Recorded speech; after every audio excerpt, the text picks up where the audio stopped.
Zezé, é Informação... dramática a situação. E porque a informação, na verdade, ela fortalece ou ela enfraquece o movimento. Se as pessoas ficam sabendo que o levante está ocorrendo em outras partes da Venezuela, isso daí encoraja, né? Agora, por isso que a coisa mais normal é você trabalhar nesse sentido de minar a comunicação para quem for, ninguém saiba de fato o que está acontecendo. É dramático, né? É dramático você ver uma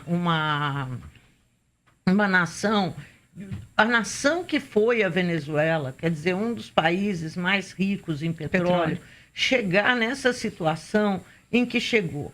Muita gente diz, mas isso tem a ver com o boicote dos Estados Unidos. Não tem. Não tem, eu também acho. Sabe? Primeiro, a gestão nunca foi boa, nem do petróleo, nunca houve uma diversificação da indústria na Venezuela. Tem a questão da corrupção lá, que foi terrível. O Chávez, para se sustentar, ele começou um processo de loteamento das ilegalidades com os militares, coisa que só aumentou quando o Maduro chegou ao poder e tinha menos estabilidade do que o próprio Chávez. Então, foi uma sequência de erros grosseiros por parte do governo venezuelano e que se somou também a toda a crise do petróleo, que a gente tem o barril do petróleo, o preço se recuperando aí há 2 anos, melhor, um pouquinho melhor, mas não vamos esquecer que chegou a $40 o preço do petróleo numa política aí ditada pela OPEP para poder concorrer com outras fontes alternativas de energia, como o xisto nos Estados Unidos, né? Zezé, então foi tudo isso. Por falar em Estados Unidos, a gente vai ver lá como os norte-americanos, como essa repercussão desse conflito, dessa tensão, desse aumento na temperatura na Venezuela está repercutindo na América. A gente está em contato com o Henrique do Vale, que está em Nova York, está acompanhando lá pelas agências internacionais, pela própria mídia, né, dos Estados Unidos, a situação. Henrique, as suas informações. Boa tarde. Boa tarde, gente. Pois é, o presidente dos Estados Unidos também está monitorando a situação na Venezuela. Justamente foi que a gente acabou de receber através da porta-voz da Casa Branca, Sarah Sanders. Bom, na verdade é o seguinte, todo mundo aqui de olho no que está acontecendo na Venezuela. Essa matéria está sendo exibida ao vivo nos canais de mídia aqui nos Estados Unidos. Inclusive, o vice-presidente americano e o secretário de Estado também mandaram mensagens no Twitter apoiando exatamente esse movimento que a gente está acompanhando hoje na Venezuela. As sanções econômicas vão continuar a existir, a intenção justamente dos Estados Unidos é acompanhar esses movimentos de forma com que não existe nenhuma possibilidade de nenhuma participação militar. Isso é uma coisa clara. Na verdade, o próprio presidente Trump, assim como membros da sua cúpula já afirmaram isso.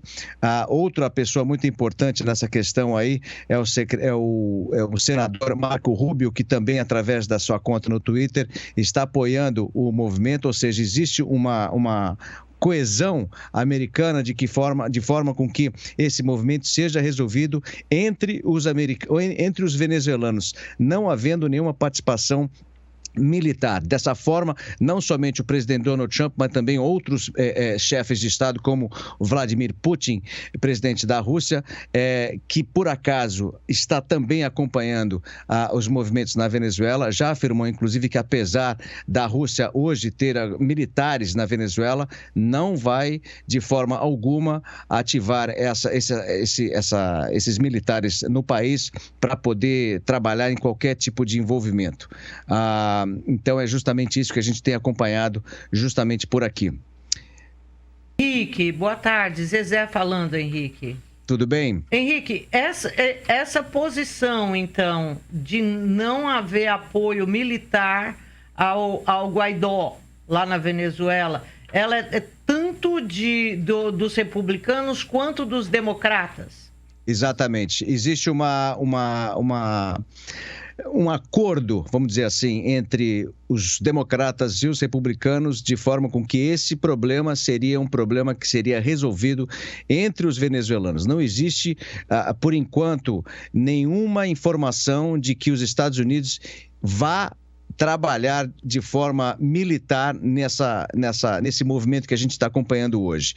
Tanto é que a mídia internacional tem mostrado o que tem acontecido, inclusive, hoje lá, e uma coisa interessante que os especialistas estão dizendo é que a gente já está vendo sinais de que os militares venezuelanos estão, de uma certa forma, meio que apoiando já os manifestantes. Tanto é que a gente viu imagens agora geradas pelo próprio canal da CNN, que eu estou acompanhando agora aqui ao vivo, de que os militares estão, de uma certa forma, acompanhando, sem usar nenhum tipo de violência, desses manifestantes. A questão agora é esperar para ver se os militares sêniores vão aderir esse movimento.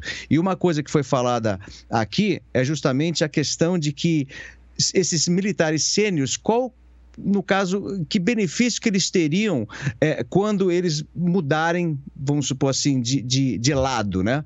Porque o que os especialistas internacionais estão dizendo é que esse pessoal, na verdade, está mais interessado nos benefícios que eles poderiam ter fazendo parte do governo, a gente conhece muito bem sobre isso, do que especialmente apoiar um candidato ou outro candidato. Isso na questão dos militares sêniores, né? Mas os militares mais jovens, aparentemente, pelo que a gente tem acompanhado aqui, pelas imagens geradas pelos principais canais aqui nos Estados Unidos, já dá para perceber, pelo menos, que existe uma coesão entre os militares mais jovens e o povo da Venezuela, porque, como a gente pôde acompanhar pela essa repórter que acabou entrando com a gente aqui agora, dizendo que, na verdade, não existe mais, assim, situação para que o povo venezuelano continue a viver tendo, né, sob o comando o Nicolás Maduro. Ok, Henrique, muito obrigado pelas suas informações. Assim que tiver novas notícias, pode chamar que você tem prioridade. Uma boa tarde. Boa tarde para vocês.